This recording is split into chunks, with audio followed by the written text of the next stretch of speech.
தமிழக நிலப்பரப்பானது தொன்மையான மொழி, தொடர்ச்சியான எழுத்தறிவு, பழம்பெரும் இலக்கியங்கள்,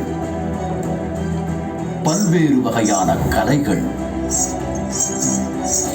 பிரமிக்க வைக்கும் நுண்திறன் மிக்க கைவினை தொழில்கள் என நீண்ட நெடிய பாரம்பரியத்தையும் வரலாற்றையும் கொண்டிருக்கு.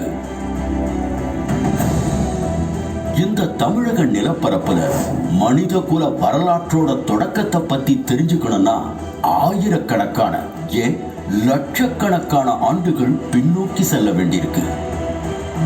தமிழக வரலாற்றை தொடங்க வேண்டிய இடம் 15 லட்சம் ஆண்டுகளுக்கு முன்னால்.